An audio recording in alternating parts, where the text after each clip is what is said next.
কাফের তাকে বলে যে ইনকার করে হিন্দু ভাইরা আমার নবী মুস্তাফাকে এতটা মানে মোল্লা মানে না। নারে তাকবীর, নারে রিসালাত, নারে রিসালাত।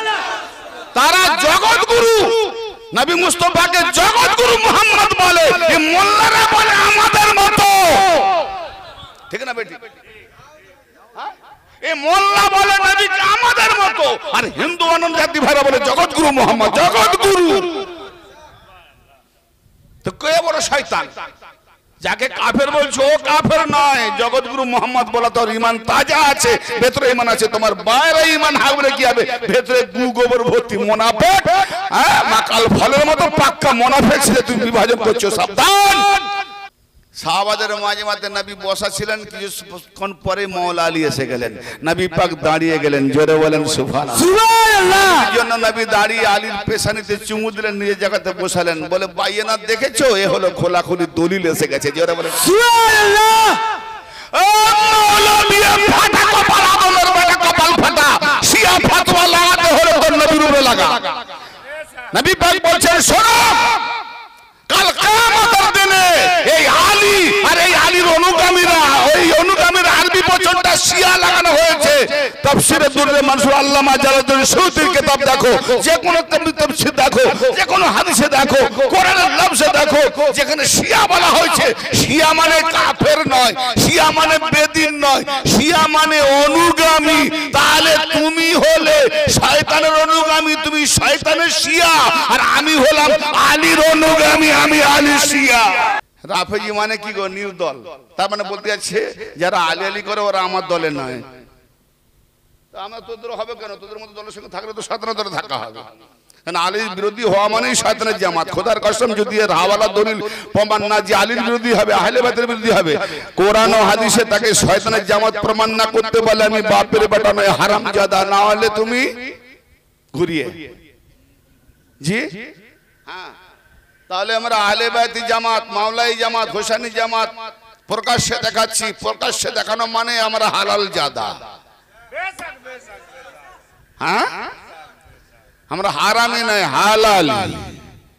খায়রুল বারিয়া, সৃষ্টির সেরা। আমরা কোন দিকে আছি?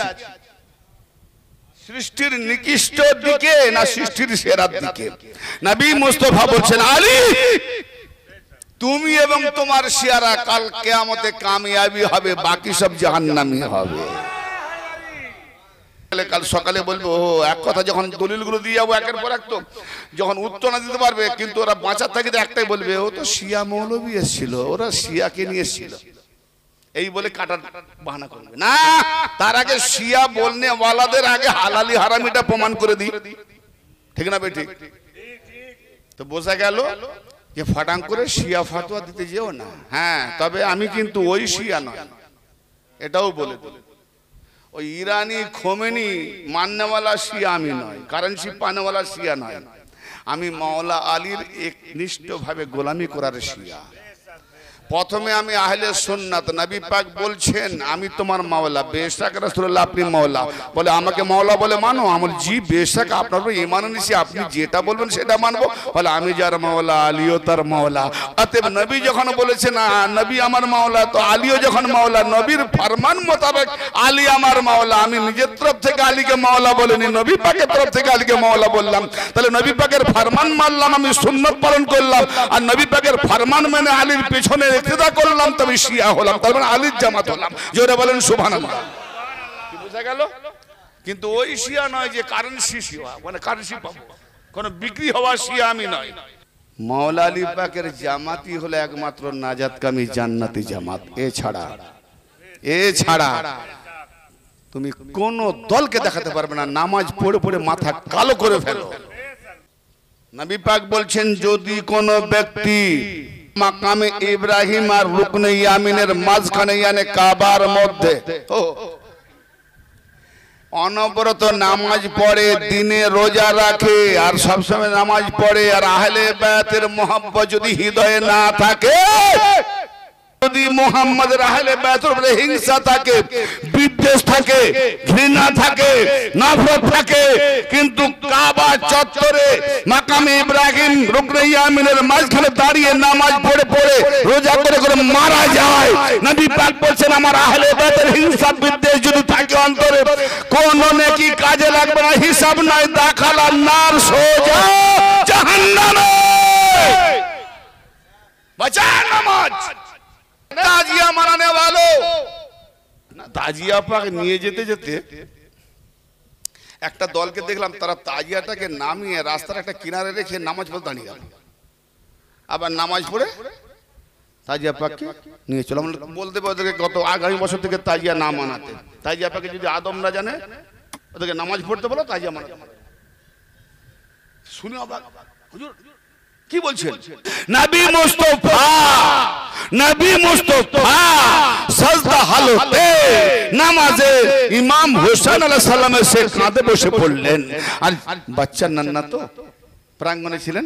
কি খেয়াল হলো, নামাজের জামাতের যারা সাজদায় পড়ে আছে, সাজদার মানুষদেরকে চিরে চিরে চিরে গিয়ে নবী পাকের মেহরাবে গিয়ে কাঁধে বসে গেলেন। সাহাবাত নবী পাকের মুখমণ্ডল মাথা মোবারক কিবলার দিকে, আর ইমাম হোসেন নবী পাকের পুষ্টে বসলেন, সাহাবাদের দিকে মুখ করে বসলেন। তার মানে নবী পাকের সাহাবারা কে কি করছে, ইমাম হোসেন দেখছেন। উদ্দেশ্যটা কি, যে নামাজ হালতে মোহাব্বতের সঙ্গে যদি কেউ একবার ইমাম হোসেনকে দেখে নেয় তো নিয়ামত পেয়ে গেল, কবুলিয়ত হয়ে গেল। হায়দারি নারে হুসেন। তো নবী মুস্তাফা সাল্লাল্লাহু তাআলা সাল্লাম সাজদা থেকে মাথা উঠাবেন। কি ভাইজান, সুবহান রাব্বিল আলা ওয়া বিহামদিহি, সুবহান রাব্বিল আলা ওয়া বিহামদিহি, সুবহান রাব্বিল আলা ওয়া বিহামদিহি। কেউ ওয়া বিহামদিহি বলে, কেউ সুবহান রাব্বিল আলা পর্যন্ত রয়ে যায়। 1 3 বার, 5 বার, 7 বার, 9 বার, 11 বার, আর 9 এত বেশি হলে 11 আর 9, কিন্তু মাথা উঠাবেন। নবী পাক বলছেন কি, আল্লাহ পাক বলছেন কি, আল্লাহর করিব, আল্লাহর নিকটে সুবহান আল্লাহ মাথা উঠাবেন। আল্লাহ বলছে, হে নবী খবরদার, সাবধান, যতক্ষণ পর্যন্ত হোসেন আপনার পিঠ থেকে, আপনার থেকে না নামছে, মাথা উঠাবেন না। রেড সিগন্যাল, দাঁড়িয়ে যান, নামাজকে দাঁড় করিয়ে দাও। হে নামাজি, নামাজকে দাঁড় করিয়ে দাও। আল্লাহর নামাজ, যে নামাজ দিনের খুঁটি, সেই দিনের খুঁটিকে ফুটতে বলে মাটির দরকার হয়। তাহলে আলী হলো আবু তোরাব, মাটির বাপ, তার যত আওলাদ আছে এরা সব মাটির বুনিয়াদ। অতএব দাঁড়িয়ে যাও, হে মুহাম্মদ, হে হাবিব, নামাজ থেকে মাথা উঠাবে না, সাজদা থেকে মাথা উঠাবেন না যতক্ষণ পর্যন্ত ইমাম হোসেন না নামছে। তো ইমাম হোসেন নামছে না, সুবহানাল্লাহ আলা বলেই যাচ্ছেন 72 বার সুবহানাল্লাহ আলা বলার পরে ইমাম হোসেন নেমে চলে গেলেন, আল্লাহর নবী মাথা উঠালেন। ইমাম হোসেনের জন্য যদি নবী মুস্তাফার নামাজকে দাঁড় করাতে হয়, তো ইমাম হোসেনের স্মৃতি ইয়াদগার করে যেন তাজিয়া পাক নিয়ে যাবে। তুমি ইমাম হোসেনের স্মরণে আছো, তোমার নামাজ হয়নি, তাজিয়াকে রেখে নামাজ পড়বে। শুরু করার পূর্বে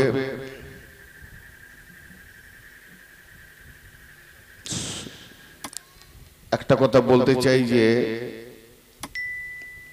সূচনা লগ্ন থেকে যে ইবাদত চলছে, যে তারিফ, হাত, হাম, প্রশংসা, গুণাগুণ চলছে, সেটাও শুরু করেছে আল্লাহ পাক। তারপর ষষ্ঠা থেকে সৃষ্টি এলো, সৃষ্টি জগতেও চলছে আল্লাহ পাকের হুকুম মোতাবেক ইবাদত আল্লাহ পাকের। আর গোলামি, ইত্তেবা, অনুসরণ, অনুকরণ হাদিগণের কে ফলো করে। কিন্তু শেষ পর্যায়ে সকল সৃষ্টির জিকির আজকার ইবাদত সব বন্ধ হয়ে যায়। সূচনাতে যে ইবাদত চলছিল, যে গুণাগুণ চলছিল, সেটা আবার শেষ পর্যায়ে হবে। অর্থাৎ আল্লাহ পাক তার হাবিবের উপরে শুরু থেকে দরুদ সালাম পড়েন, আর আমাদেরকেও পড়াচ্ছেন। কিন্তু একটা দিন এমন আসবে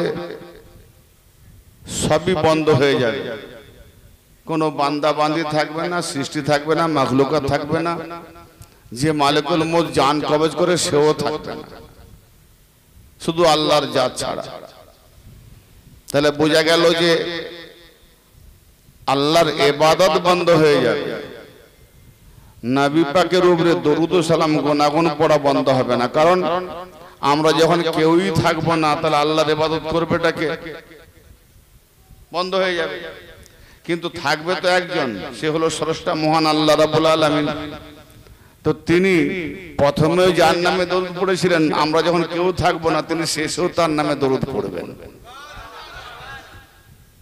এবার বলেন কেমন হাদি আমাদেরকে দিয়েছেন, যে হাদির সূচনাতেও প্রশংসা, আখেরে কেউ থাকবো না, সে আল্লাহই তার প্রশংসা বন্ধ করবেন। তা আমরা শুরু করার পূর্বেই সেই নবী আর আলে নবীর প্রতি আওয়াজে বুলন্দ মহব্বতের সঙ্গে দিল জান ভরে দরুদ ও সালামের হাদিয়া নজরানা পেশ করে দিই। আল্লাহুম্মা সাল্লি আলা সাইয়্যিদিনা মাওলানা মুহাম্মাদ ওয়া আলা আলে সাইয়্যিদিনা মাওলানা মুহাম্মদ সাল্লু আলাইহি সাল্লাল্লাহু তাআলা আলাইহি ওয়া আলিহি ওয়া সাল্লাম সালাতু ওয়া সালামান আলাইকা ওয়া আলা আহলি বাইতিকা ইয়া রাসূলুল্লাহ।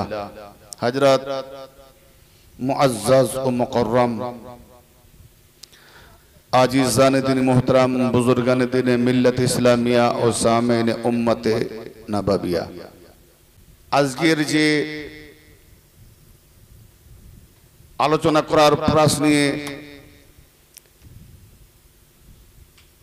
এই নুরানি মাজমাতে আল্লাহ পাকের অশেষ মেহেরবানিতে যে আগমন করেছি, আজকের বক্তব্য বা আলোচনা শুধু মুসলমান ভাইদের জন্য নয়, মুসলমান কওমদের জন্য নয়। কারণ কোরআন শুধু মুসলমানদের জন্য নয়, আমার নবীও মুসলমানদের জন্য নয়। মসজিদে গেলে কোন এক ভাই মুসলমান মসজিদে নামাজ পড়তে গেছেন, তার এক ভাই হিন্দু ভাই খুব বড় মহব্বতের বন্ধু, বহুদিন ধরে দেখা হয়নি, মসজিদের পাশ দিয়ে রাস্তা ছিল, আস্তে আস্তে দেখা গেল আরে বন্ধু নামাজ পড়ছে, তো অন্তত মসজিদে গিয়ে দেখাটা করি। আর সময় কখন বেরোবে তার ঠিক নাই, মন মানছে না। পা হাত পা ধুয়ে জুতোটা খুলে মসজিদে ঢুকে গেছেন, সালামটা ফেরাবার অপেক্ষায়, সালাম ফিরিয়ে গেছে, কি বন্ধু ভালো আছো? বলে আরে বেরো বেরো। বলে কেন? বলে তোমার আমার যতই ঘনিষ্ঠ বন্ধু থাকো মসজিদের বাইরে, এই মসজিদ মুসলমানদের, বেরো বেরো বেরো, তুমি হিন্দু।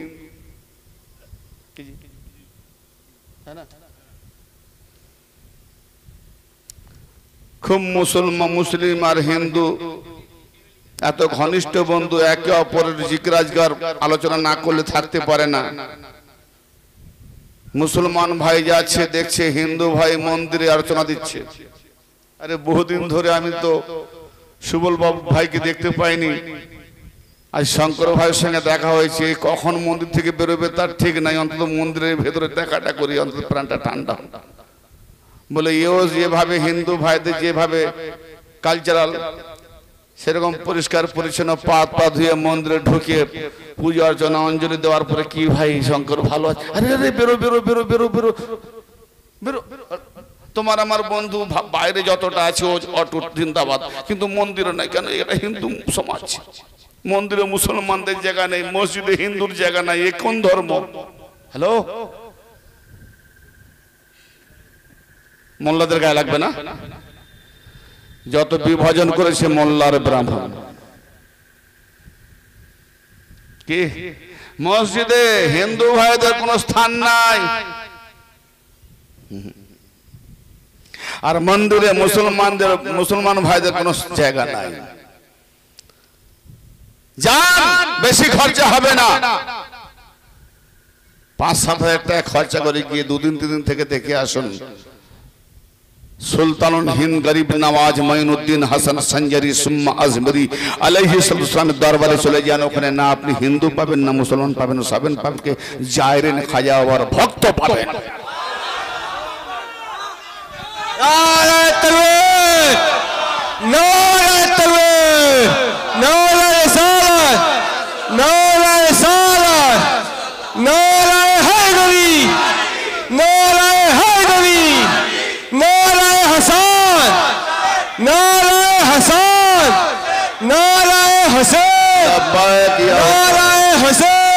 গায়া কিয়া হোসেন, নারা ছোট ছোট করে দাও।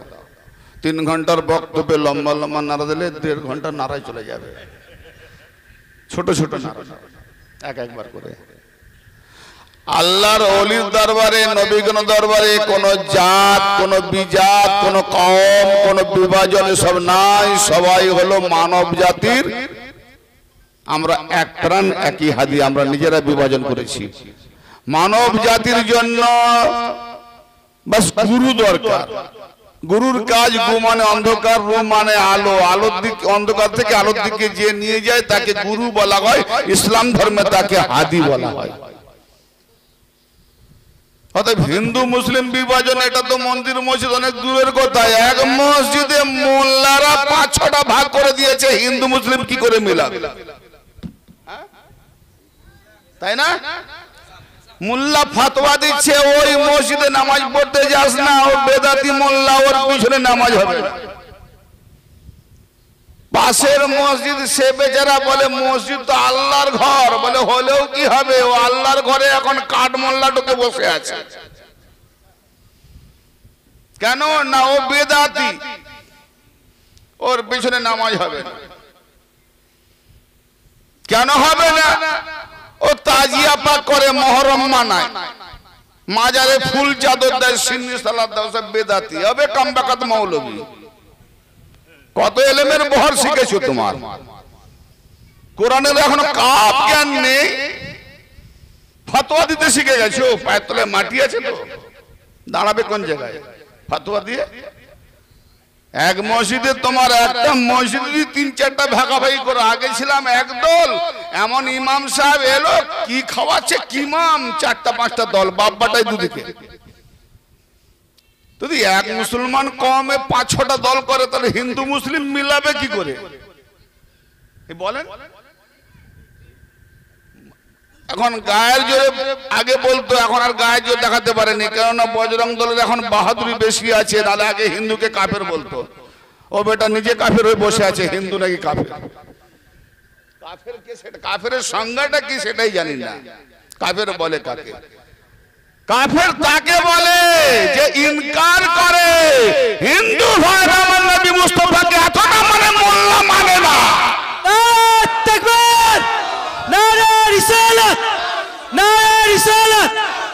তারা জগৎগুরু নবী মুস্তাফাকে জগৎগুরু মুহাম্মদ বলে, এই মোল্লারা বলে আমাদের মতো। ঠিক না বেটি? এই মোল্লা বলে নবীকে আমাদের মতো, আর হিন্দু অনন্ত জাতি ভাইরা বলে জগৎগুরু মুহাম্মদ, জগৎগুরু। তো কে বড় শয়তান? যাকে কাফের বলছো ও কাফের নয়, জগৎগুরু মুহাম্মদ বলা তোর ঈমান তাজা আছে, ভেতরে ঈমান আছে। তোমার বাইরে ঈমান হাবলে কি হবে? ভেতরে গু গোবর ভর্তি মুনাফিক, হ্যাঁ, মাকাল ফলের মতো পাক্কা মুনাফিক ছেলে তুমি বিভাজন করছো, সাবধান। আমি শুরুতেই এতটা কেন হাইলাইট হচ্ছে বুঝতে পারছেন? যারা বহুদিন ধরে ফতোয়া দেওয়া শুরু করেছে তাজিয়া পাকের বিরুদ্ধে, মহরম পাকের বিরুদ্ধে, তাদেরকে আমি কান খাড়া করতে চাইছি। যদি সামনে আসতে লজ্জা পায়, অন্তত রাস্তায় দাঁড়িয়ে বা ঘর থেকে ফাঁকা জায়গা থেকে কানটা খাড়া করে শুনতে থাকো।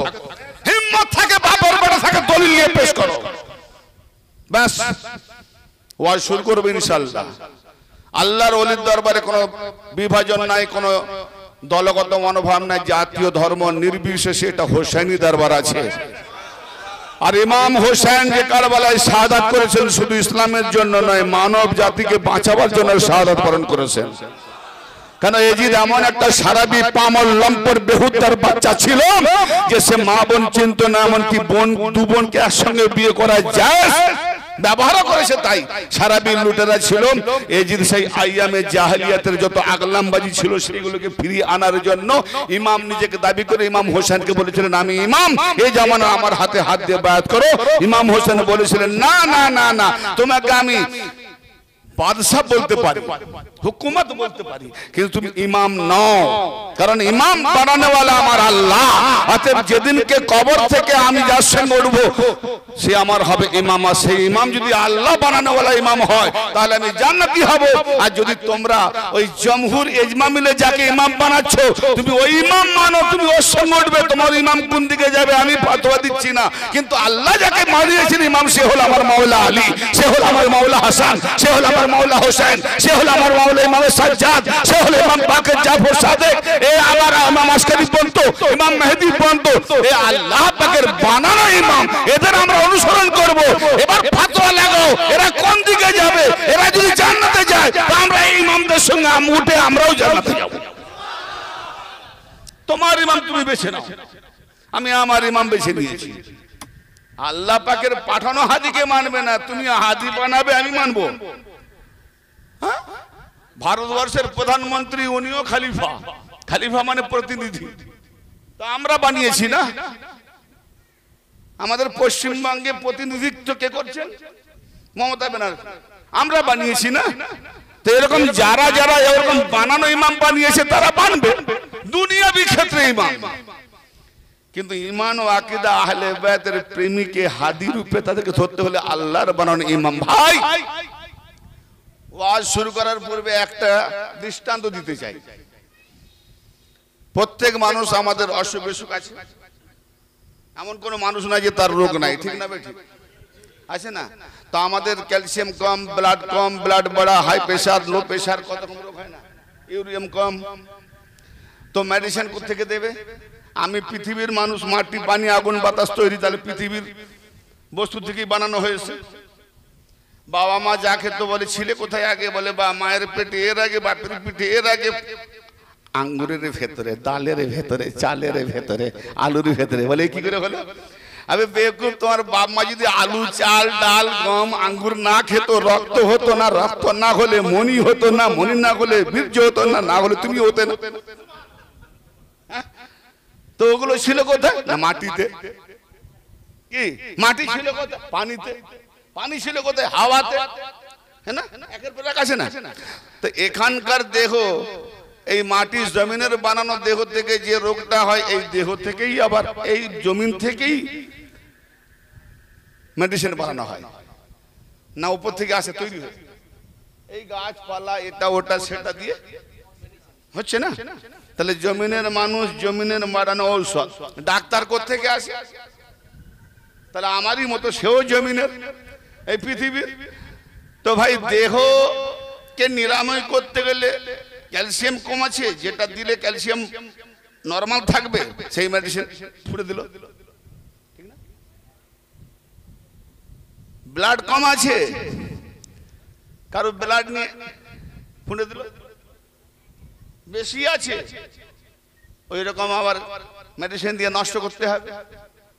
তো জমিনের মানুষ, জমিনের মেডিসিন এই পৃথিবীর ডাক্তার, কিন্তু ভেতরে যে একজন আমি বসে আছি, ভেতরে একজন, এই আমি আছি বলে বলছি, আর আমি যদি কে বলবে? বলে মজলিসটাই গেল। তো সেই আমিটাকে আল্লাহ তো এতদিন জানি নিরাকার, আমি যে নিরাকার, এতদিন দেহে রুজু করেছি, দেহকে নিয়ে খুব দেখিয়েছি, দেহকে টুপি পরিয়েছি, দেহকে জুব্বা পরিয়েছি, দেহতে দাঁড়িয়ে রেখে দেখিয়েছি, হাতে নিয়ে তসবিহ দেখিয়েছি। হিসাব কার হবে? দেহের না ভেতরে যে আছে আমি? তো সেই আমিটাকে কবে উজু করিয়েছো, সেই আমিটাকে কবে পাক করিয়েছো, সেই আমিটাকে কবে দাঁড়িয়ে রাখিয়েছো, সেই আমিটাকে কবে নামাজ পড়িয়েছো? তো দেহের রোগ হলে দেহের ডাক্তার দিয়ে নিরাময় করতে হয়, কিন্তু রুহের রোগ কি?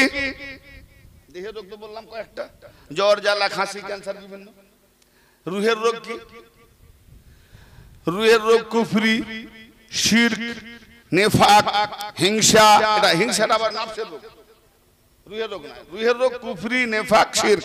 আর নাফসের রোগ কি? হিংসা, বিদ্বেষ, কি বলে, মদ, মোহ, মদ মাৎসর্য, অহংকার, ঘমন্ড।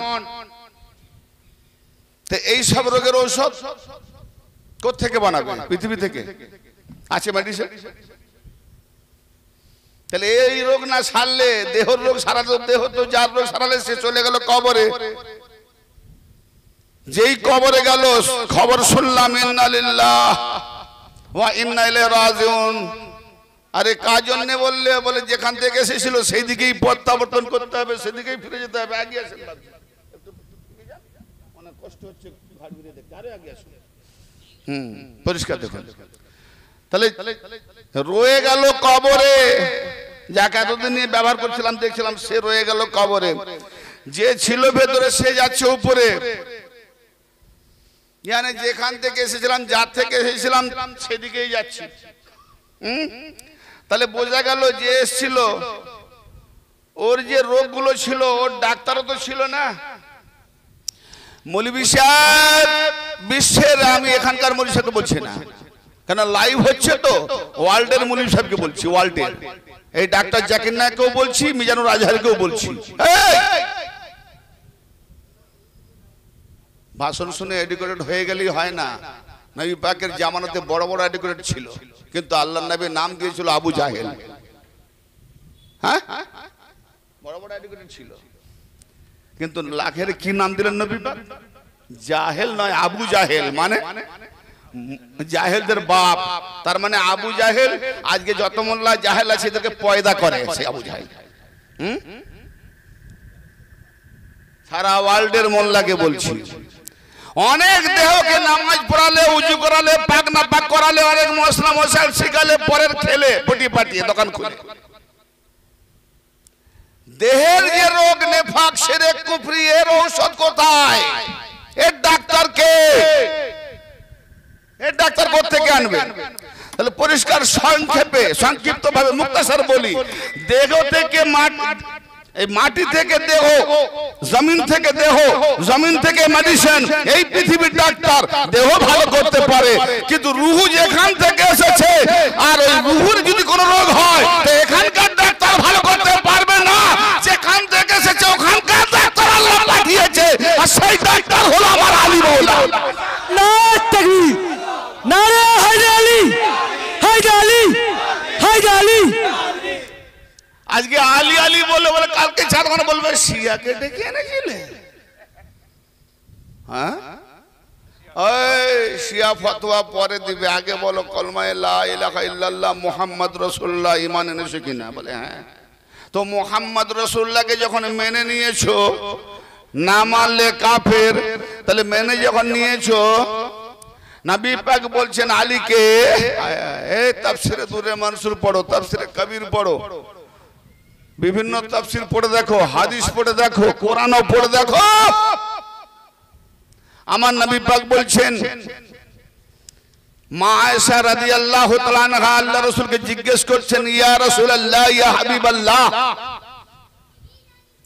এই পৃথিবীর বুকে, কায়নাতের মধ্যে, পৃথিবী শুধু নয় কায়নাতের মধ্যে সবথেকে বড় মুকাররম মুআজ্জাজ সম্মানীয় বুজুর্গ হস্তি কে? একটু বলবেন। নবী মুস্তাফা সাল্লাল্লাহু তাআলা আলাইহি ওয়া আলিহি ওয়াসাল্লাম মা আয়েশাকে উত্তরে বলছেন, আয়েশা তুমি কি কোরআন পাকের এই আয়াতটা পড়ো না? অর্থাৎ যে আয়াতটা আমি পড়তে যাচ্ছি এটা সূরা বাইয়িনাত। বাইয়িনাত মানে খোলাখুলি দলিল, মানে একদম যেটা পরিষ্কার দেখা যায়, যাকে পরিষ্কার দেখা যায়। ভাই কোরআনে আয়াতে লেখা আছে নমরুদ, ফেরাউন, শত্রু মিত্র সকলের নাম লেখা আছে, কিছু কিছু তো নাম লেখা আছে, পরিষ্কার দেখা যায় নমরুদকে। কথাটা ভালো করে বোঝেন, খেয়াল আছে? শ্রোতা মণ্ডলী ভদ্র মহোদয়ের কাছে আমি একটু জানতে চাইছি, আপনাদের যাদের সত্যিকার ওয়াজ শোনার খেয়াল আছে আমাকে একটু সাপোর্ট করেন, যে আমরা শুনছি হাত তুলে একটু আমাকে সাপোর্ট দেন। মাশাআল্লাহ, মাশাআল্লাহ, মাশাআল্লাহ, সবাই আগ্রহী আছে। ইনশাআল্লাহ আমি আর ওয়াজ করতে আজকে দিল খুলে ওয়াজ করব, কারণ শ্রোতা ঠিক যদি না থাকে তো শোনাবো কাকে? তো ব্রাদারে মিল্লাত, আমাকে কাঁপে দেবেন। ব্রাদারে মিল্লাত, উত্তরে মহানবী মা আয়েশাকে বলছেন, আয়েশা তুমি কি এই আয়াতটা তেলাওয়াত করো না? ইন্নাল্লাযীনা আমানু ওয়া আমিলুস সালিহাতি উলাইকা হুম খায়রুল বারিয়া। ইন্নাল্লাযীনা আমানু, নিঃসন্দেহে যারা ঈমানদার, ঈমান এনেছে, ওয়া আমিলুস সালিহাত, নেক আমল করছে, আমলে সালিহা করছে, উলাইকা খায়রুল, উলাইকা হুমুল খায়রুল বারিয়া, ওয়ারাই তারা যারা পৃথিবীর শ্রেষ্ঠ। জোরে বলেন। তামাম বাইয়িনাত, বারিয়া, বারিয়া কোরআন পাকে এই শব্দটা একবারই এসেছে, আর কোথাও আসে? খায়রুল বারিয়া, উত্তম সৃষ্টি, তাম সৃষ্টির উত্তম সৃষ্টি। তুমি কি এত একটা পড়ো নাই? বাইয়ানাত মানে খোলাখুলি দলিল, কাগজে আগুন লেখা আছে, কাগজ পোড়ায় না। মুখে আগুন বললেও জিভ পোড়ায় না। পড়ে না, পড়ে আগুনের কাজ পোড়ানো তো না ভেজানো? পোড়ানো। তাহলে আগুন আগুন 5000 জিকির করলেও জিভ পুড়বে না, গরম হবে। 5 দিস্তা কাগজে আগুন আগুন লিখে দিলেও কাগজ পুড়বে না, কলমও পুড়বে না। আর অত কিছু করতে হবে না, শুধু এতটুকু, ওই যে ম্যাচিসের আগুন, গ্যাস ম্যাচিস বলে, ওইটুকু আগুন একটু আঙুলটা ঠেকিয়ে দাও, কি পারবে? তাহলে আগুন যেটা দেখা যায় প্রকৃত, এটাকে বলা হয় বাইয়ানাত। এটা হলো বাইয়ানাত, এই জন্য বাইয়ানাত বলা হয়েছে, মানে খোলাখুলি স্পষ্ট দেখা দলিল। সূরাটার নামই হচ্ছে বাইয়ানাত। হ্যাঁ, উলাইকা হুম খায়রুল বারিয়া। যারা ইমানদার, ইমান এনেছে, নেক আমল করছে, তারা হলো সৃষ্টির সেরা, উত্তম। কারা? প্রশ্ন দাঁড়িয়ে গেল। আম্মা জান আয়েশা বলছেন, আয়াতটা তো ঠিকই, সব থেকে সৃষ্টির সেরা, তো ওটা কারা? সাহাবাদের মাঝে মাঝে নবী বসা ছিলেন, কিছুক্ষণ পরে মওলা আলী এসে গেলেন, নবী পাক দাঁড়িয়ে গেলেন, জোরে বলেন সুবহানাল্লাহ। সুবহানাল্লাহ। এই জন্য নবী দাঁড়িয়ে আলীর পেছানিতে চুমু দিলেন, নিজের জায়গাতে বসালেন, বলে বাইয়ানাত দেখেছো, এ হলো খোলাখুলি দলিল এসে গেছে, জোরে বলেন সুবহানাল্লাহ। ও মৌলবী ফাটা কপাল, আদমের বেটা কপাল ফাটা, শিয়া ফতোয়া লাগাতে হলো তো নবীর উপরে লাগা। নবী পাক বলছেন, শোনো, কাল কিয়ামতের দিনে এই আলী আর এই আলীর অনুগামীরা, ওই অনুগামীর আরবি বচনটা শিয়া লাগানো হয়েছে। তাফসীরে দুররে মানসুর আল্লামা জালালউদ্দিন সুয়ুতীর কিতাব দেখো, যে কোনো তাফসীর দেখো, যে কোনো হাদিসে দেখো, কোরআনের লফজে দেখো, যেখানে শিয়া বলা হয়েছে, শিয়া মানে কাফের নয়, শিয়া মানে বেদিন নয়, শিয়া মানে অনুগামী। তাহলে তুমি হলে শয়তানের অনুগামী, তুমি শয়তানের শিয়া, আর আমি হলাম আলীর অনুগামী, আমি আলী শিয়া। নারে তাকবীর। শিয়া মানে কি? অনুগামী, দল, জামাত, পায়রোকার। আরে এরা শিয়া বলে কি বুঝাতে চাইছে? শিয়া ফাতোটা বলে কি বুঝাতে চাইছে? যে ও শিয়া। সুবহানাল্লাহ, তোমার মতো জাহান্নামী কুত্তার কাছ থেকে শিয়া ফতোয়া পেয়ে আমার বুক চাওড়া হয়ে গেছে। কেন বললাম? শিয়ার বিরুদ্ধে যাওয়া মানে জাহান্নামের কুত্তা। শুধু তাই নয়, 4 মযহাব তো অনেকে মানে না, কিছু কিছু দল আছে মানে, সে তার ব্যাপার, মানা না মানার ওদিকে আমি যাচ্ছি না। ইমাম শাফি এক মযহাব, কিতাবের নাম হলো ফারায়েদুস সিমতাইন, তার তরজমাও বেরিয়েছে নুরুস সাকালায় উর্দুতে। ইমাম জাওয়াবিনির কিতাব, তাতে কোট করা হয়েছে ইমাম শাফির কওলকে। কিছু ব্যক্তি এসে বলছে ইমাম শাফিকে, হযরত, আমরা যখন মাওলা আলী এবং আওলাদে ফাতেমার কিছু মানাকে মানে প্রশংসামূলক কথা, কালাম, তারিফ, ফাজাইল, তার ফজিলত সম্পর্কে আমরা আলোচনা করি, জিজ্ঞাসা করি, তো অন্যান্য কিছু মৌলবীরা নাচ শিক্ষায়, আর ওগুলোকে বন্ধ করার জন্য আমাদেরকে রাফেজি শিয়া। রাফেজি মানে কি গো? নির্দল। তার মানে বলতে যাচ্ছে যারা আলী আলী করে ওরা আমার দলে নয়।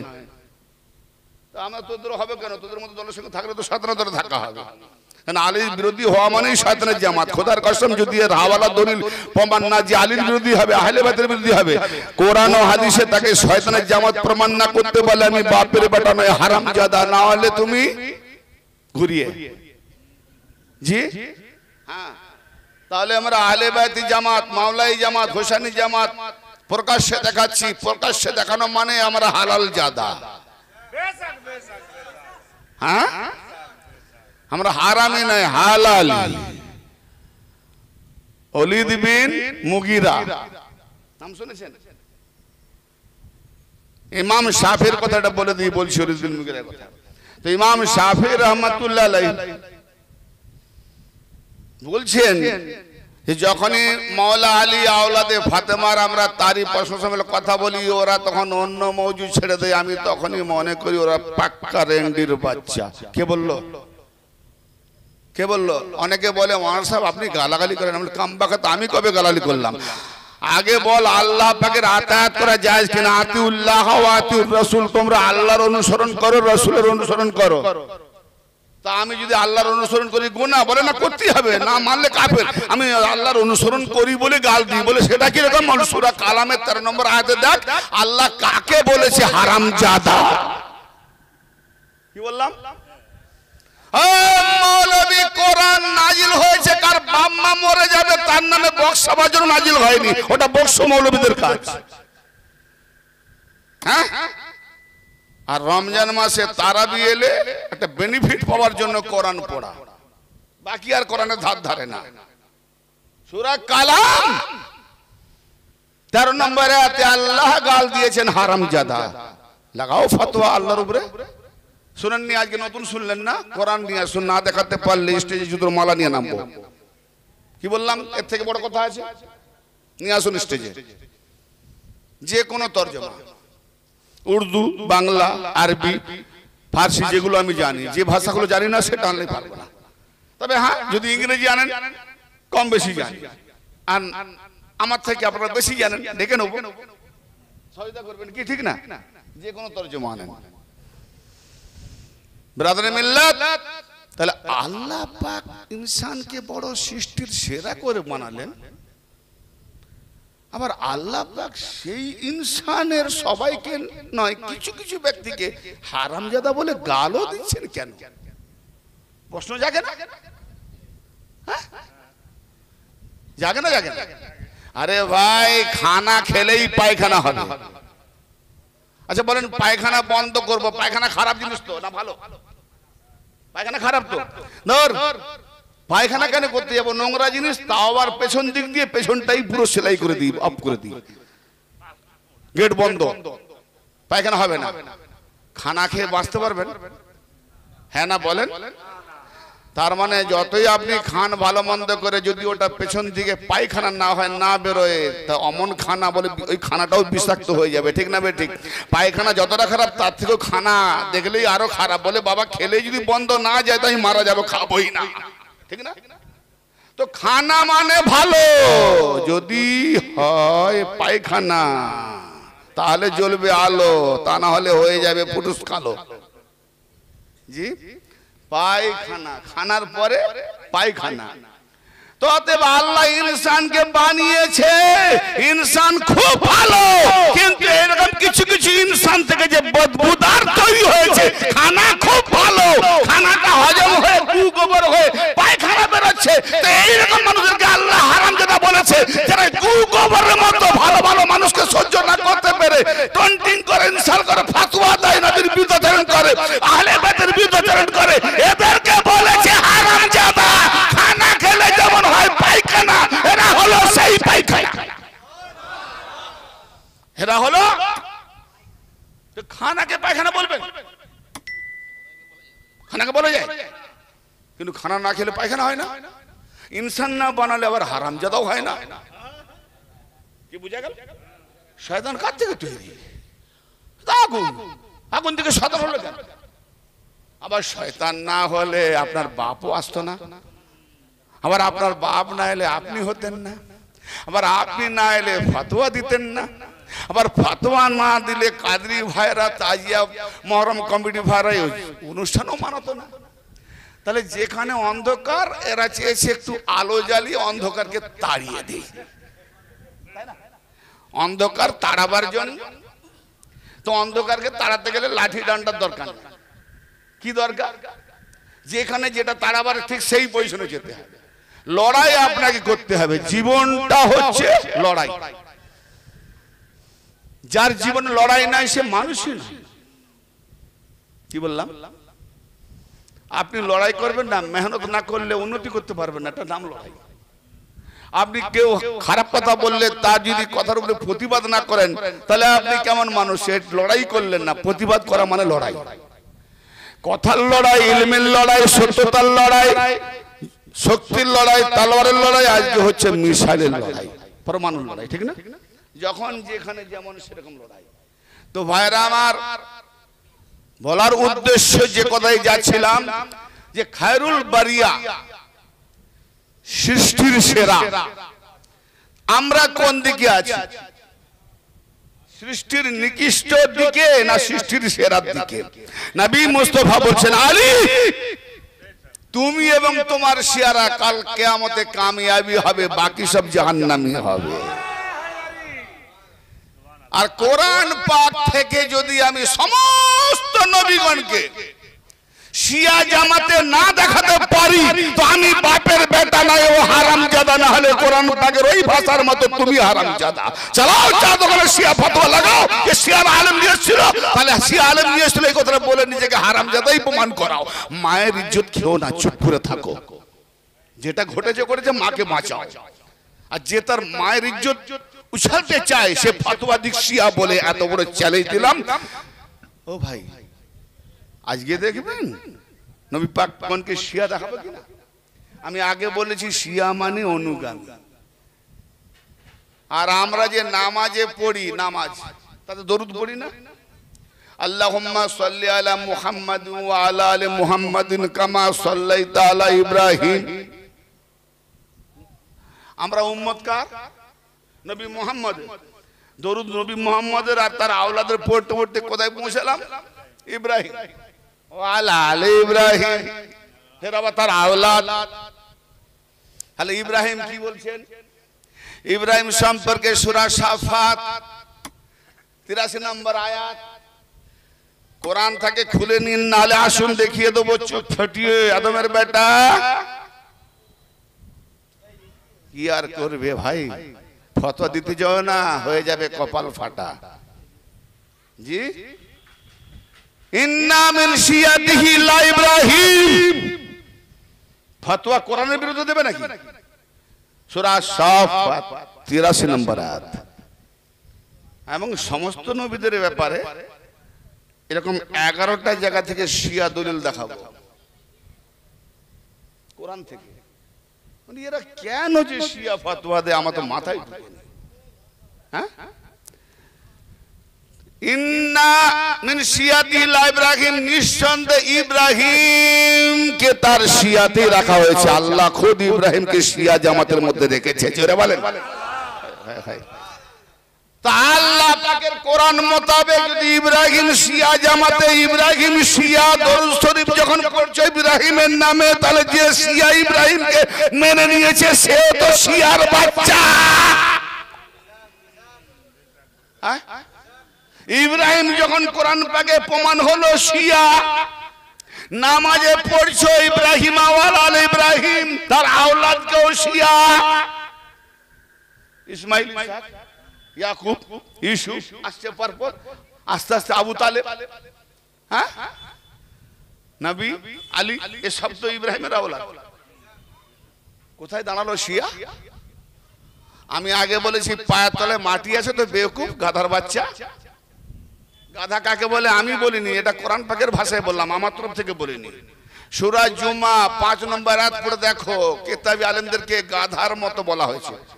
তো কিতাবী আলেমরা যারা কিতাব পড়ে তো আলেম হয়, হ্যাঁ, কিতাবী আলেমদেরকে যদি গাধার মতো বলা হয়, কোন আলেম সাহেব যদি আসে, যদি বলি কি গাধা সাহেব কেমন আছেন, কি বললে? আরে আমি বলিনি, কিতাবে বলছে, কোরআনে বলছে, সূরা জুমাতে বলম বিন বাওলাকে কুত্তার মতো বলা হয়েছে। জি, সূরা আল আরাফে, এখানে সূরা আল আরাফে, না না ঘুরে ঘুরে ঘুরে ঘুরে নিশ্চয় অসুবিধা হবে।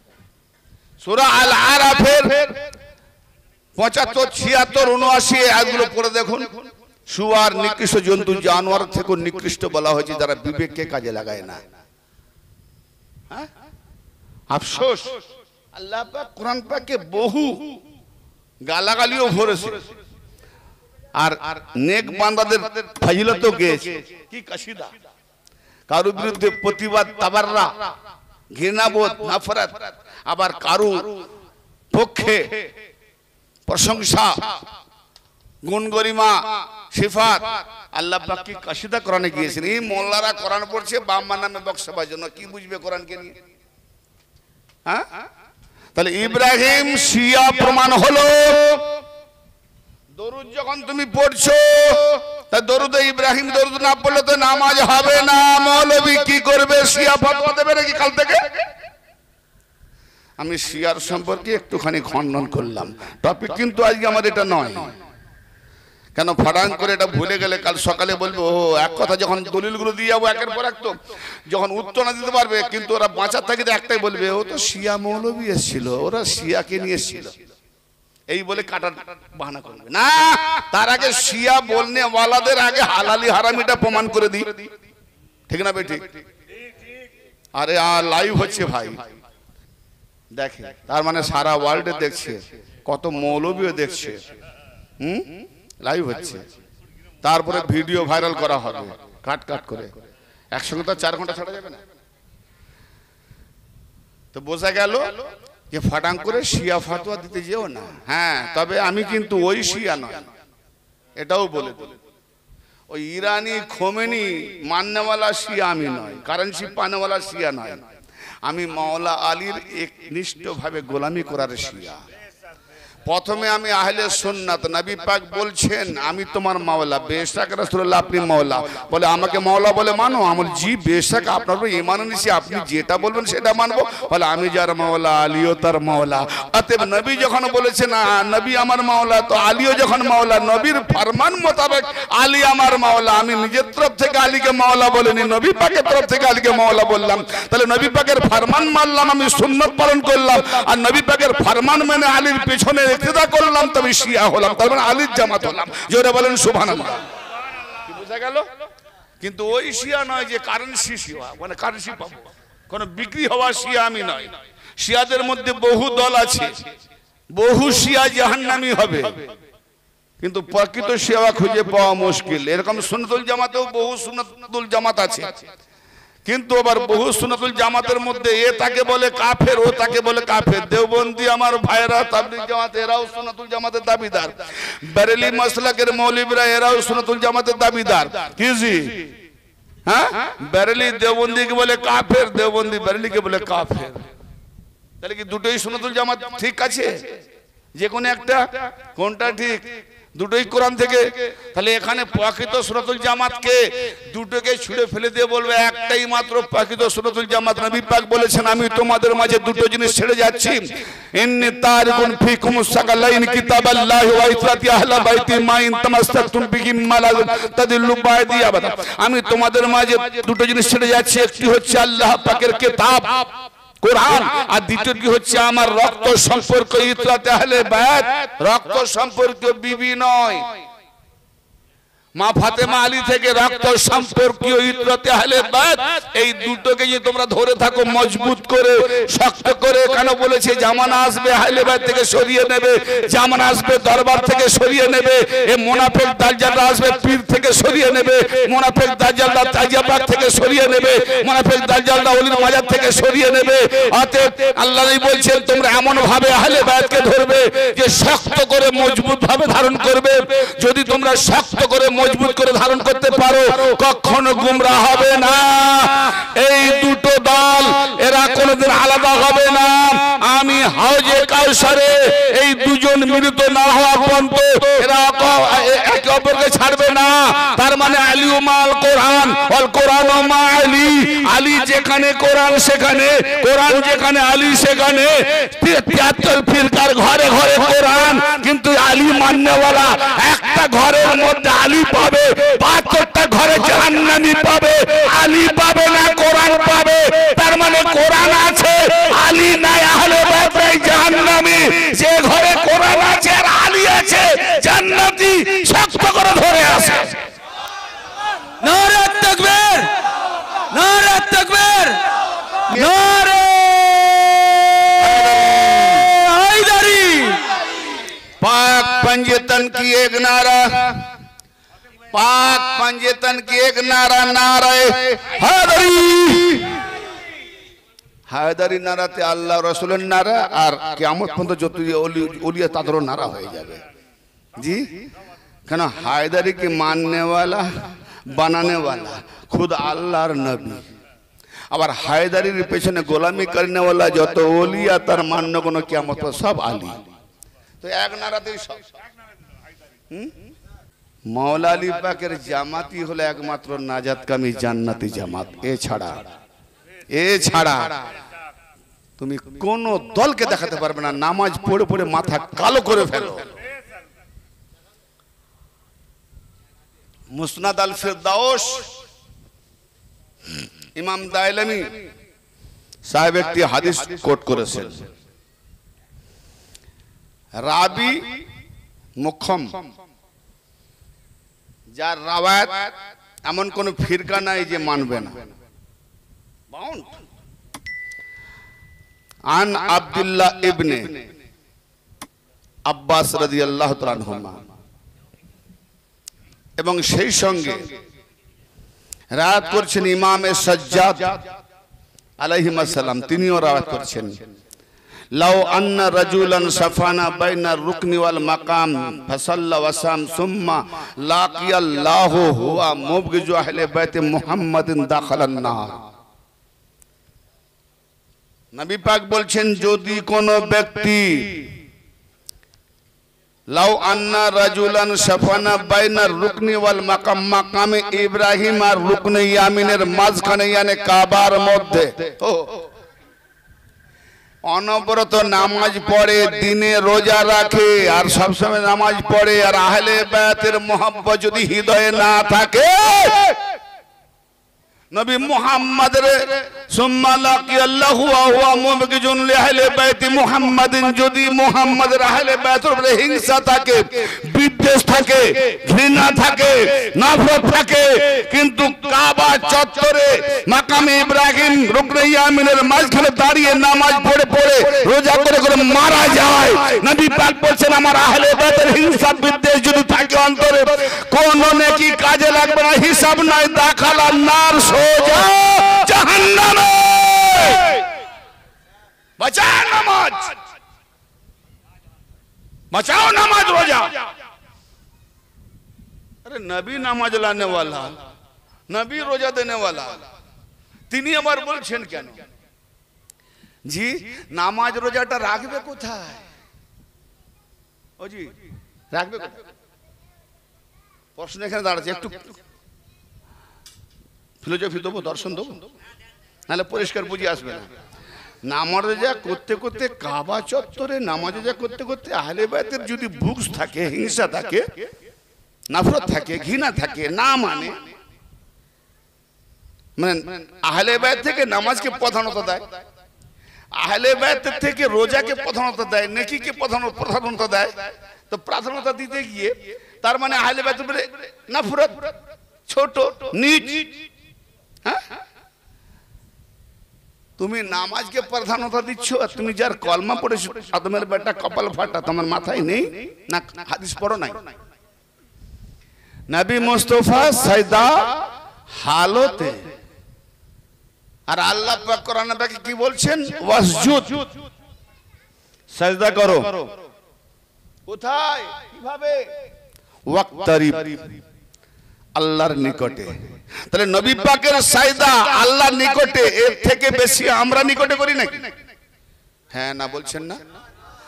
আল্লাহর নবী থেকে সাজদার ওজন কি আমাদের সাজদা আল্লাহর নবীর সাজদা থেকে বেশি ওজন নাকি? তো তিনি যখন সাজদা করছেন কোরআন মোতাবেক আল্লাহর নিকটেই করছেন, তো আল্লাহর নিকটে সাজদা করছেন, তার মানে আল্লাহকে প্রেজেন্ট দেখছেন, সাজদা করছেন।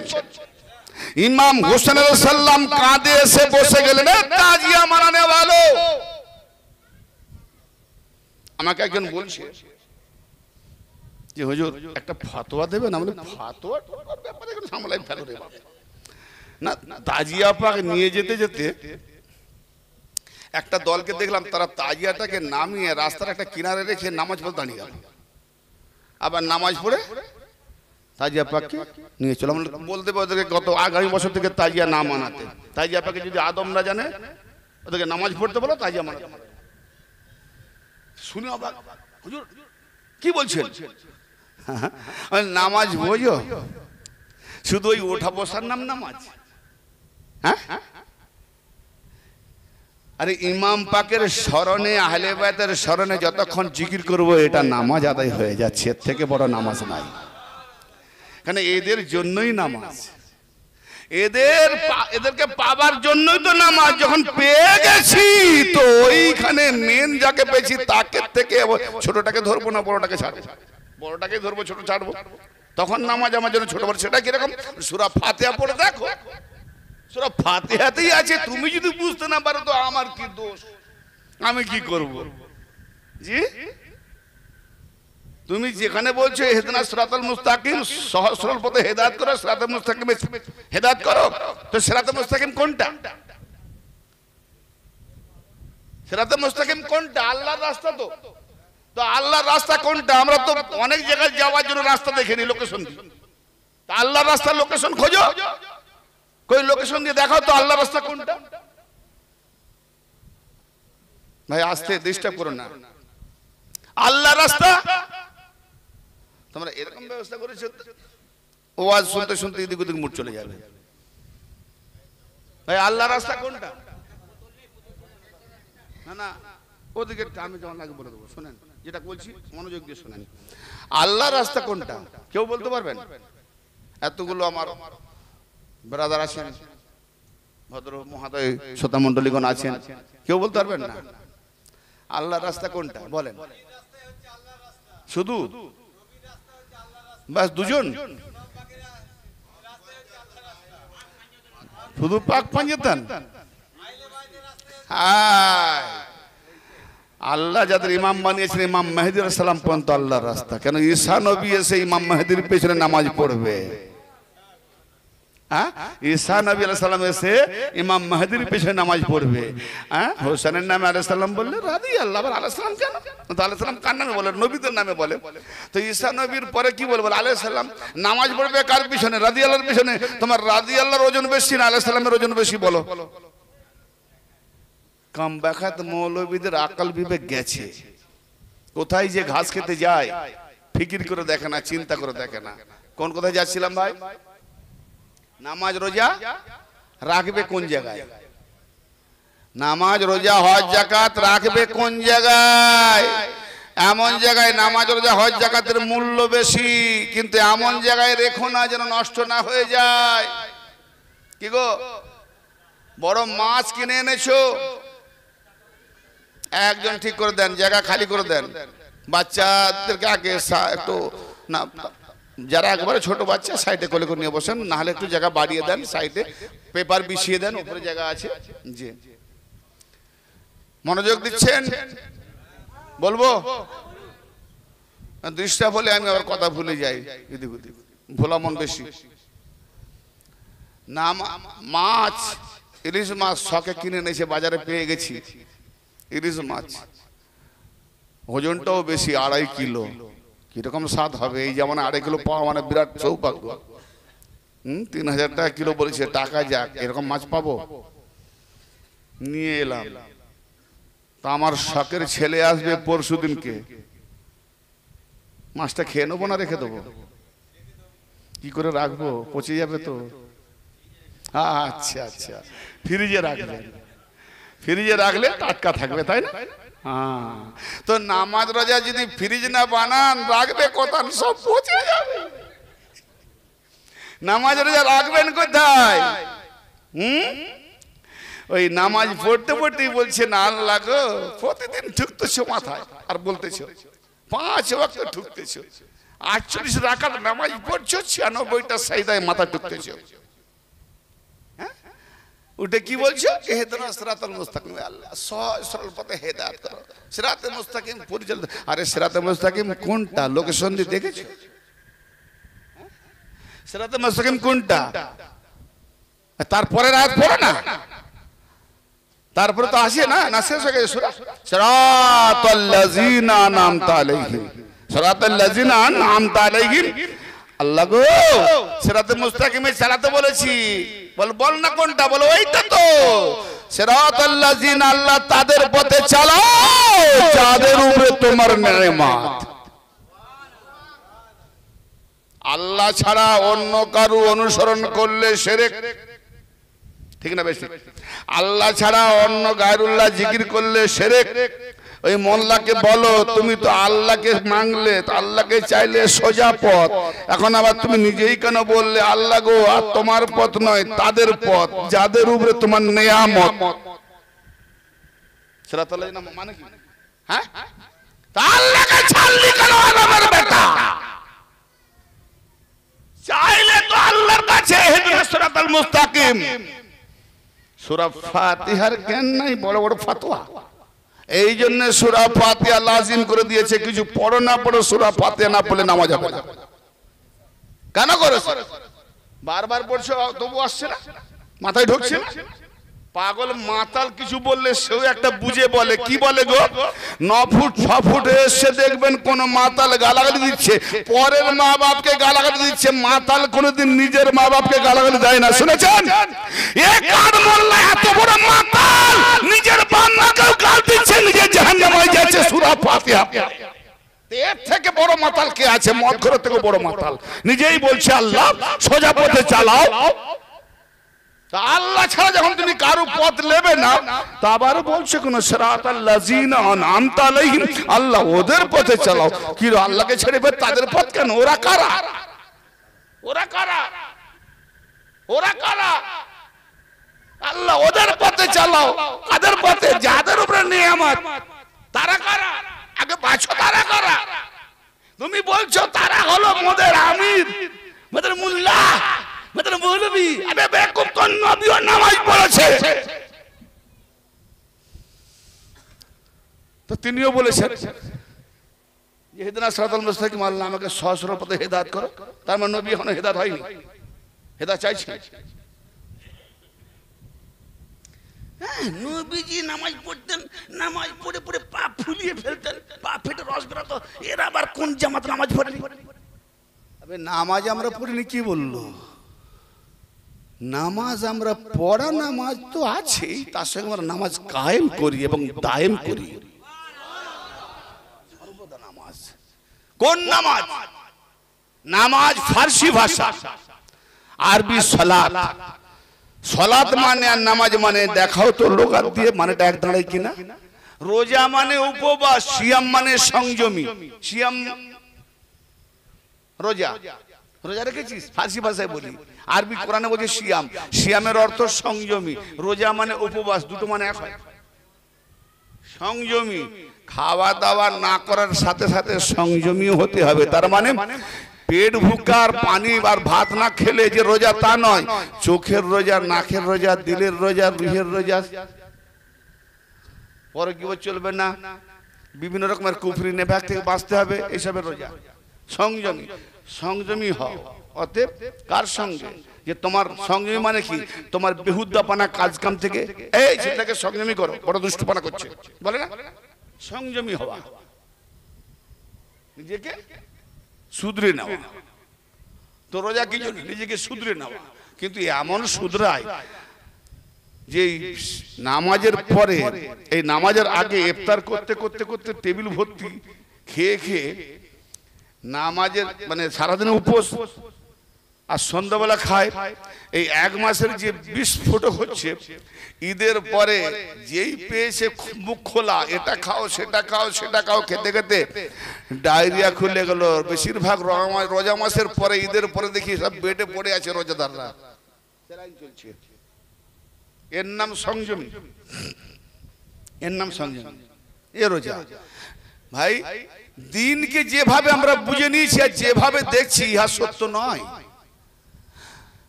আর যেটা আমরা দেখতে পাইনি বা বুঝতে পারিনি ওটাই সত্য, সেটাই আমরা তুলে ধরছি, বলছি ওসিয়া। মিথ্যাটাকে বারবার প্রয়োগ করে করে সত্য বানিয়ে দিয়েছে আর সত্যটাকে গোপন রেখে দিয়েছে।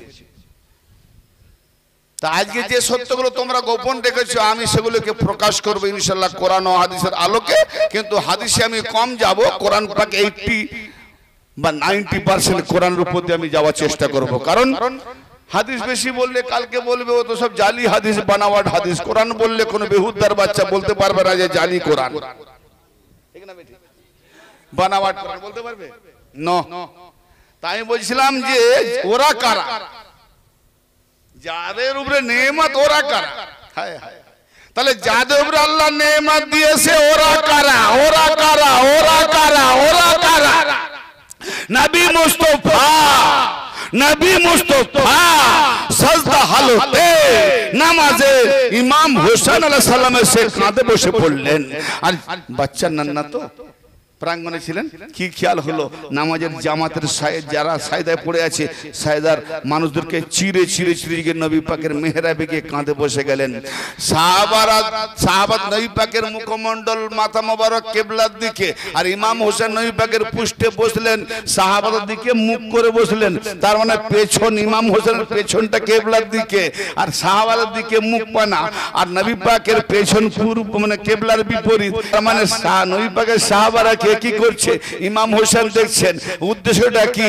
যে নামাজ হালতে মোহাব্বতের সঙ্গে যদি কেউ একবার ইমাম হোসেনকে দেখে নেয় তো নিয়ামত পেয়ে গেল, কবুলিয়ত হয়ে গেল।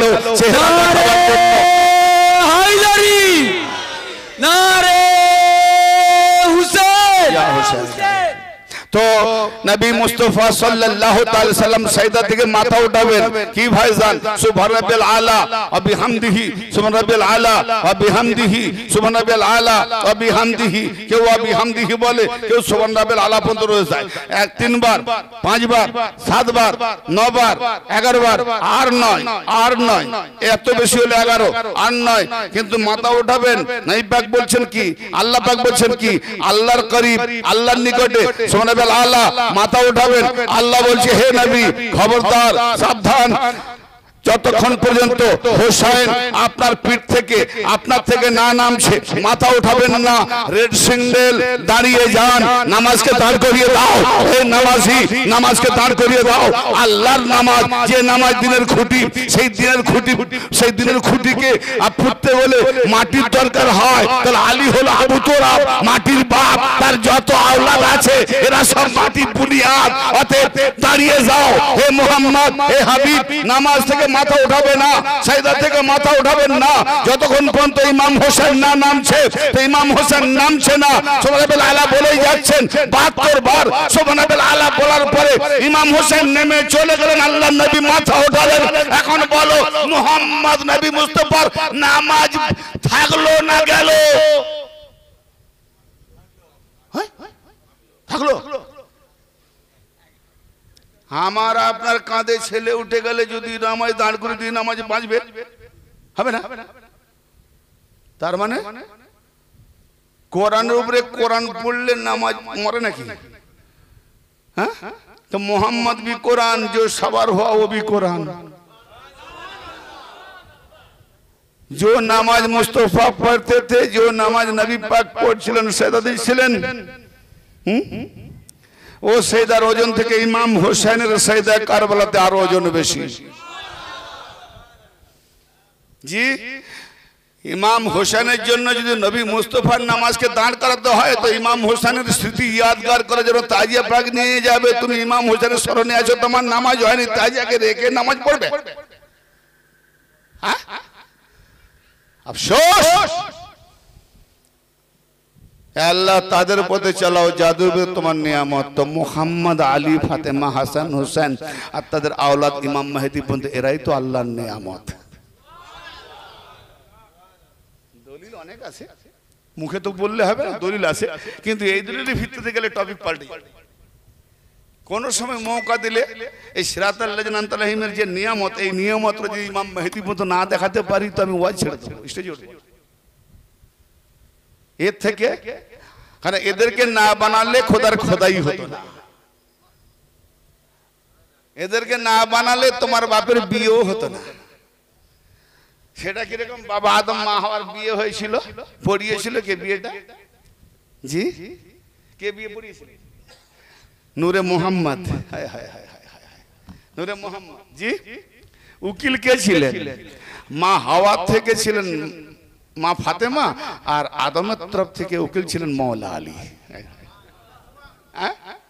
হায় হায়, হাসান হোসেন হলেন সাক্ষী। সুবহানাল্লাহ। দেনমোহর কি ছিল না? ওই মোহাম্মদ আলেম মোহাম্মদ 5 বার দরুদ। সুবহানাল্লাহ। তাহলে এই পাঞ্জেতন না হলে তোমার বাপের বিয়ে হতো না, বিয়ে না হয়ে জন্ম হলে কি বলে?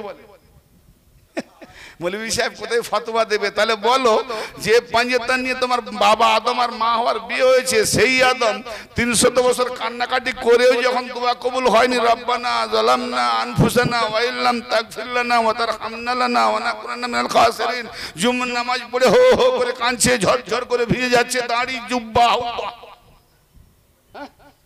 জুম্মার নামাজ পড়ে কাঁদছে, আল্লাহ রে রব্বানা যালামনা, আমার পালন করতে আমরা জুলুম করেছি, আনফুসানা নফসের উপরে, ওয়া ইল্লাম তাগফির লানা যদি তুমি আমাদের ক্ষমা না করো, ওয়া তারহামনা লানা যদি রহম না করো আমাদের প্রতি, ওয়া নাকুনা মিনাল খাসিরিন তাহলে আমরা ক্ষতিগ্রস্তদের মধ্যে হয়ে যাব, খাসের হয়ে যাব, বরবাদ হয়ে যাব। কে কে এই দোয়া পড়তে পড়তে কোরআন পাকে আজও কোট আছে, এই দোয়াটা কোরআন পাকে আজও কোট করা আছে, চলবে কিয়ামত পর্যন্ত। কে বলেছিলেন এই দোয়াটা? বাবা আদম।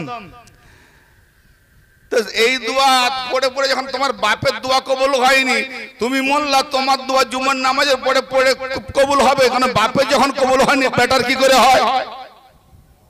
তো বেটার দোয়া কখন হলো, বাপের দোয়া কখন কবুল হলো? এত কিছু করো, আগের বলা হলো যতই দোয়া করো, যতই দোয়া করো, যতই তুমি নিজেকে ফরিয়াদ করো, হবে না। তোমাকে একদিন বলে রেখেছি না, জিবরাইল দিয়ে জানানো হচ্ছে, আদম কোন সময় যদি কোন রকম ভুল টুটি করে বসে বা তোমার আওলাদরা করে বসে, তো এই 5 হাস্তিকে দেখে নাও, যাদেরকে না বানালে তোমাকে তোমার বংশ বুনিয়াদ কায়নাত কিছুই হতো না। তো তুমি বা তোমার বংশ জুরিয়া যারা আসবে, কোন সময় যদি ভুল ভ্রান্তি করে বসো, গুনাহ করে বসো, তো এদের ওসিলা নিয়ে আমার কাছে ফরিয়াদ করবে, আমি এদের সুপারিশ, এদের ওসিলায় সবকে মাফ করে দেবো। তাহলে বাবা আদমের দোয়া কবুল হয়েছিল 300 বছর দোয়া করে করে করে করে করে, আখেরে জিবরাইল আলাইহিস সালাম মনে করিয়ে দিলেন, যেই মনে করে দিলেন ইয়া আল্লাহ আল্লাহুম্মা ইন্নী আসআলুকা মুহাম্মদ ওয়া আলে মুহাম্মদ কে ওয়াস্তায়, আল্লাহ আমি তোমার কাছে চাইছি মুহাম্মদ আলে মুহাম্মদ তাদের ওয়াস্তে আমার দোয়া কবুল করো, আমার তওবা কবুল করো। হযরত আব্দুল্লাহ ইবনে আব্বাস রাদিয়াল্লাহু তাআলা আনহুমা মুস্তাফা সাল্লাল্লাহু তাআলা আলাইহি ওয়া সাল্লামকে জিজ্ঞাসা করলেন, ইয়া রাসূলুল্লাহ ইয়া হাবিবাল্লাহ, আদম আলাইহিস সালামকে কোরআন পাকে যে কলেমার আয়াতগুলো দিয়েছে, ফাতালাক্কা আদমু মির রাব্বিহি কালিমাতিন ফাতাবা আলাইহি ইন্নাহু ওয়াত তাওয়াবুর রাহিম, সূরা বাকারা 37 নম্বর আয়াত,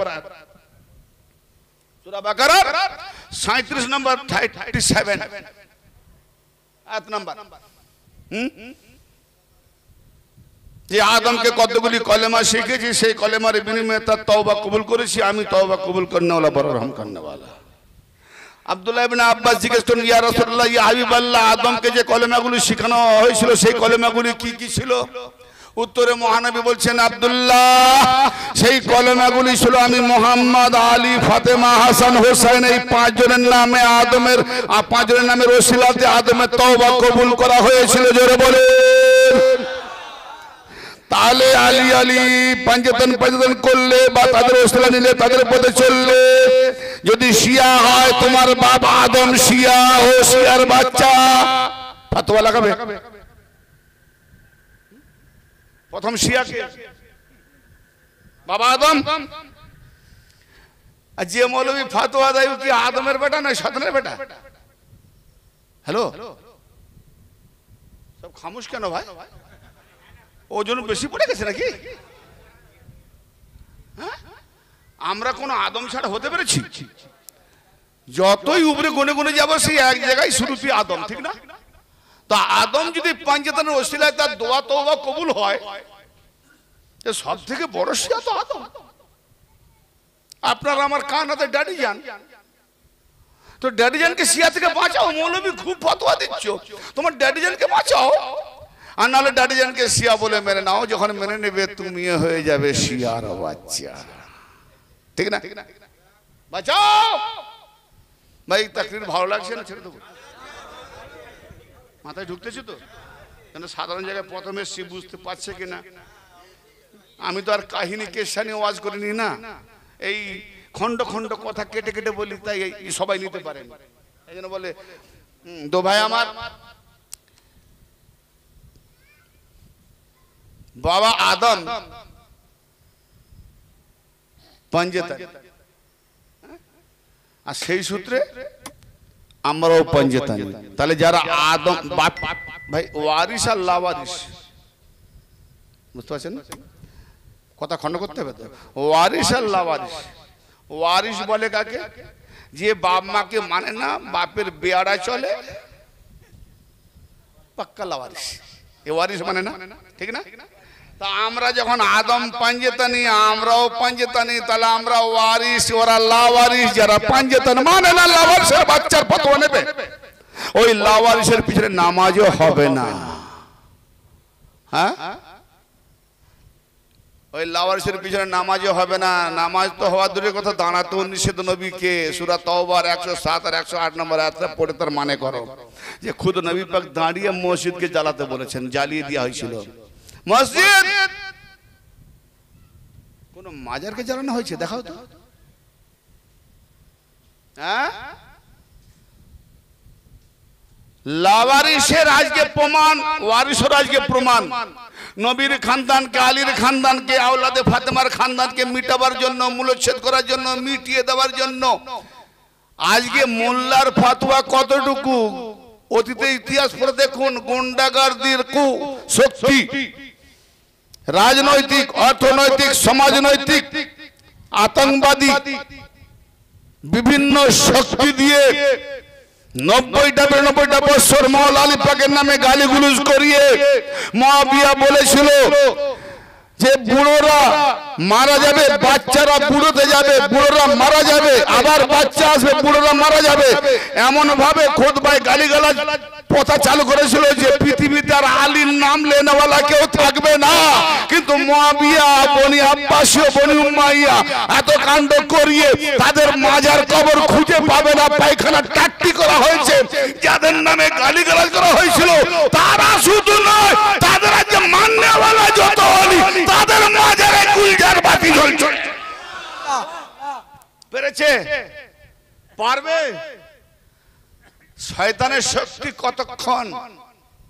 কারবালাতে ইমাম হোসেন হেরেছেন না জিতেছেন? কোন দিক দিয়ে হেরেছে? তাহলে ঢোল বাজাতাম না, জিতেছে বলি তো নাকারা বাজাই। হোসেন আপনি হারেন না।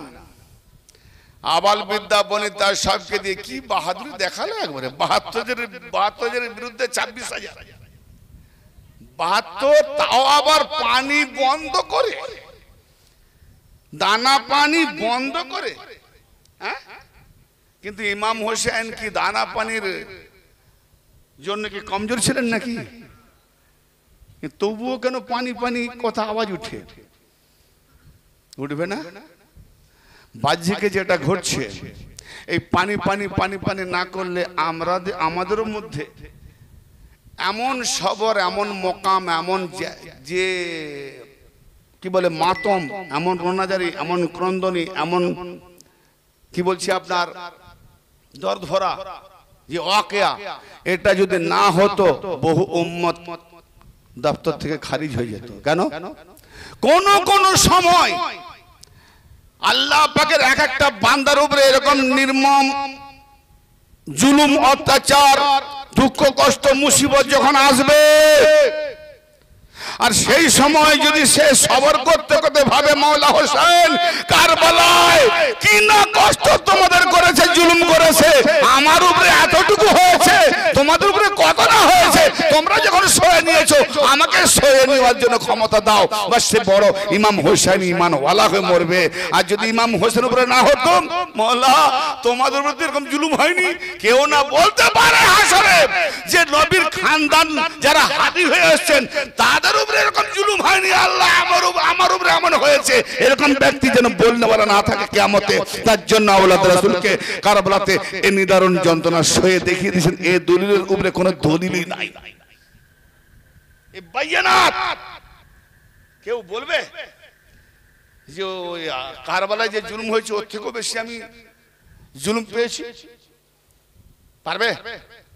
বাপের সামনে ছেলে তড়পাচ্ছে, বাপের কোলের মধ্যে মাত্র 6 মাসের শিশু, 16ই রজব পৃথিবীতে আসা, আর 28 রজব থেকে সফর। মদিনা জিন্দেগিটাই পেলেন না, সফরে জিন্দেগি কেটে গেল আলিয়াস করে। হ্যাঁ, একই দলিল। যাদের উপরে দরুদ না পড়লে নামাজ হয় না, সেই কারবালা প্রান্ত রেখে স্মৃতি কি আজ জাগাতে গেলে, তাহলে এই আলী আসগরকে কে শহীদ করলো? এই আলী আসগরের বিরুদ্ধে কে ছিল? এই হোসেনের বিরুদ্ধে কে ছিল? এই আলী আকবরের বিরুদ্ধে কে ছিল? যে আলী আকবরকে হুবাহু মুহাম্মাদের মতো দেখতে, যে আলী আকবরকে দেখে হোসেন নানা যেন জিয়ারত করে নিতেন, যে আলী আকবরের সুরত আমার নানা মুস্তাফা সুরত, অতএব আলী আকবর তোমাকে দেখে আমি নানা জিয়ারত করে নিই, জোরে বলেন সুবহানাল্লাহ। তো সেই আলী আকবরের বিরুদ্ধে কে ছিল? অতএব সেই পামরদের নাম আসবে, সেই মালুনদের নাম আসবে, লান্তিদের নাম আসবে, এজিদের নাম আসবে, জিয়াদের নাম আসবে, ইবনে জিয়াদের নাম আসবে, মুয়াবিয়ার নাম আসবে, বনি উমাইয়াদের করতুত আসবে। তো এই মোল্লারা দেখেছে এজিদে তো আমাদের মামাতো ভাই, মুয়াবিয়া তো আমাদের মামু, আমরা উমাইয়ার বংশ খানদানি, অতএব হোসেনি তাজিয়া পাকের উপরে ফতোয়া দিয়ে বন্দনা করলে আমাদের উপর রঙের মামাতো ভাইয়ের পর্দা ফাঁস হয়ে যাবে, কথা খুলে যাবে, করতুত বেরিয়ে যাবে, কালো দাগ বেরিয়ে যাবে, গন্ডগি ছড়িয়ে যাবে। তাজিয়া মানা কর, তাজিয়া বন্ধ কর, তাজিয়ার ফতোয়া যাতে তাজিয়া বন্ধ, মার্শিয়া গাওতে নেই, কাহিনীও বলতে নেই, তাদের কালো দাগ ঢেকে থাকবে। হ্যাঁ, যারা খুনি তারা চাইবে আমার খুনি, আমি খুনি আসেনি, আমারটা ফাঁসক, সে তো চাপা দেওয়ার চেষ্টা করবে। এই মৌলবীদের উপর র্যাঙ্কের ওয়ারিসরা, ওদের পর্দা যাতে ফাঁস না হয়, মুখোশ উন্মোচন না হয়, খুলে না যায়, হ্যাঁ, তাই বহিঃপ্রকাশ না হয়, চেপে রাখো। এই না, তাজিয়া কোন দিক দিয়ে নাজায়েজ করবে? দলিলটা দিক, কোন দিক দিয়ে? নকল। তো এই তাজিয়াকে নাজায়েজ করলে, তাজিয়াকে নাজায়েজ করলেন ফরজ নামাজের নকল, নফল নামাজ। নফল মানে আল্লাহর হুকুম নাই, রাসূলের হুকুম নাই, নিজের ইচ্ছায় পড়ো। তাহলে নিজের ইচ্ছায় যদি নফল নামাজ জায়েজ হয়, তো আমি নিজের ইচ্ছায় ইমাম পাকের তাজিয়াকে স্মরণ করে নিজের ইচ্ছায় তাজিয়ার ওইরকম শ্রুতি বানাবো, তো এটা কেন জায়েজ হবে না? দুম্বাকে অনুসরণ করে পরে ধান চাল খানাওয়ালা গরু কিনে যদি কুরবানি দিলে, নকলকে কুরবানি দিলে আসল কুরবানি হয়। কোন দলিল তুমি নাজায়েজ করছো তাজিয়াকে? তাজিয়া মিসলে নামাজ। তাজিয়া হাঁটাবে তো তোমার নামাজ হেরে যাবে, তাজিয়া হাঁটাবে তো তোমার কুরবানি হেরে যাবে, তাজিয়া হাঁটাবে তো কোরআন হেরে যাবে। ভালো করে শোনো, তাজিয়া সম্পর্কে জানো কত? তাজিয়া মানে কি? তাজিয়া বলে কাকে? বাস আধ ঘন্টা আমি তাজিয়ার সম্পর্কে আলোকপাত করব দলিল দিয়ে, আগে যাব, শেষ পর্যায়ে তারপর কিছুটা মশলা শেষ করব।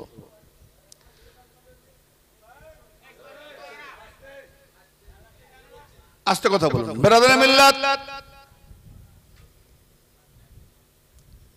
যে কথা বলছিলাম যে আদম আলাইহিস সালামের 3 বছরের কান্না, যাহা যাহা নেকি, তওবা না কবুল হলো তো নেকি হয় না?